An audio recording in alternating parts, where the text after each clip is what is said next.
Pernah nggak sih kamu ngerasa kalau jodoh di zaman sekarang itu lebih banyak diatur sama algoritma daripada sama takdir? Kalau iya, kamu nggak sendirian. Selamat datang di kisah kita, kisah tentang cinta di era digital yang kami sebut cinta beda frekuensi.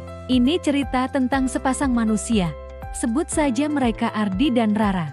Mereka ketemu di dunia nyata lewat tatapan mata yang gak sengaja, obrolan ringan yang ternyata nyambung banget, dan getaran aneh yang bikin keduanya senyum-senyum sendiri. Koneksi mereka itu organik, tulus, dan rasanya pas banget. Tapi, begitu mereka saling follow di media sosial, dunia seakan punya rencana lain buat mereka. Algoritma mulai beraksi. Tiba-tiba, di halaman Explore Ardi, muncul profil cewek-cewek lain yang katanya lebih cocok berdasarkan hobinya di bidang fotografi. Notifikasi dari aplikasi kencan yang sudah lama gak dibuka Ardi pun mulai bermunculan, menyodorkan profil-profil yang menurut data, punya tingkat kecocokan 95% dengannya. Algoritma ini seakan berbisik, yakin sama Rara, coba lihat ini, dia lebih sefrekuensi sama kamu. Hal yang sama terjadi pada Rara. Timeline-nya dipenuhi postingan dari teman-temannya yang pamer kemesraan dengan pasangan yang satu server. Ada juga iklan-iklan workshop pengembangan diri yang seolah menyindir Rara untuk mencari pasangan yang lebih mapan atau punya visi yang sama. Tekanan dari dunia digital ini nyata banget. Mereka mulai mempertanyakan hubungan mereka sendiri. Apa benar kita cocok? Apa jangan-jangan di luar sana memang ada yang lebih baik buat kita? Seperti kata algoritma, disinilah pertarungan sebenarnya dimulai. Ini bukan lagi sekadar cerita Ardi dan Rara, tapi pertarungan antara perasaan manusia yang otentik melawan logika dingin dari kecerdasan buatan. Algoritma, yang sebenarnya adalah cerminan dari ekspektasi sosial dan tren yang ada, terus-menerus mencoba memisahkan mereka. Setiap notifikasi, setiap rekomendasi teman, setiap iklan yang muncul, seakan menjadi pengingat bahwa hubungan mereka kurang ideal menurut standar data. Ardi mulai sering lihat profil fotografer cewek yang disarankan Instagram. Rara pun tanpa sadar jadi lebih sering stalking akun-akun cowok yang direkomendasikan karena punya minat yang sama di bidang investasi. Keraguan mulai merayap masuk. Obrolan mereka yang tadinya hangat, kini sering diselingi pertanyaan.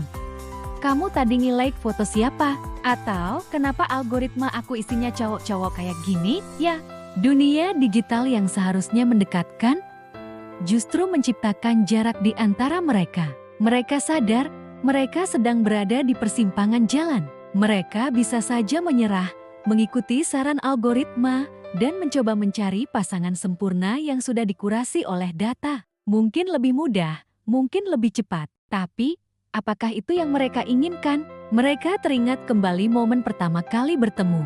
Getaran itu, tawa itu, rasa nyaman yang gak bisa diukur dengan angka atau persentase kecocokan. Inilah momen pencerahan mereka. Cinta sejati itu bukan tentang mencari seseorang yang 100% sama dengan kita.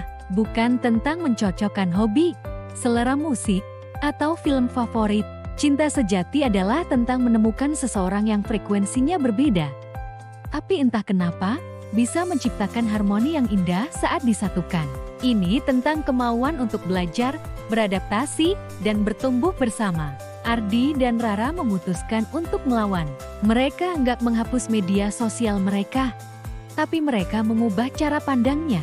Mereka sadar bahwa validasi yang mereka butuhkan bukanlah dari jumlah likes atau komentar orang lain, apalagi dari saran sebuah algoritma. Validasi sejati datang dari dalam diri dan dari pasangan mereka. Mereka mulai melakukan detox digital bersama. Mereka lebih banyak menghabiskan waktu di dunia nyata.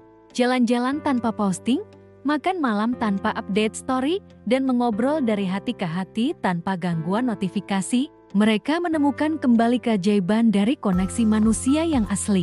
Mereka sadar bahwa ketidaksempurnaan mereka justru yang membuat hubungan ini menarik. Ardi yang cuk belajar dari Rara yang perhatian. Rara yang terorganisir belajar santai dari Ardi yang spontan. Kisah mereka adalah bukti bahwa cinta bisa melampaui kurasi data. Algoritma mungkin bisa memprediksi siapa yang akan kita sukai berdasarkan masa lalu kita, tapi ia tidak akan pernah bisa memprediksi siapa yang kita butuhkan untuk masa depan kita. Karena cinta itu bukan matematika, cinta itu adalah pilihan sadar. Pilihan untuk tetap bersama, untuk berjuang, dan untuk membangun jembatan di antara dua frekuensi yang berbeda. Ini adalah ajakan buat kita semua yang mungkin sedang mengalami hal yang sama. Jangan biarkan tekanan digital mendikte kisah cintamu. Jangan biarkan angka persentase kecocokan membuatmu ragu pada perasaanmu sendiri. Dengarkan hatimu, karena koneksi paling otentik seringkali adalah yang paling tidak terduga dan tidak bisa dijelaskan oleh data manapun. Jeti, apa kamu siap untuk melawan algoritma dan menulis kisah cinta beda frekuensi versi kamu sendiri? Ceritakan pengalamanmu di kolom komentar ya. Jangan lupa like, subscribe, dan bagikan video ini ke teman-temanmu yang mungkin butuh pengingat bahwa cinta sejati itu ada di luar sana, bukan di dalam feed media sosial. Terima kasih sudah menonton, sampai jumpa di video selanjutnya.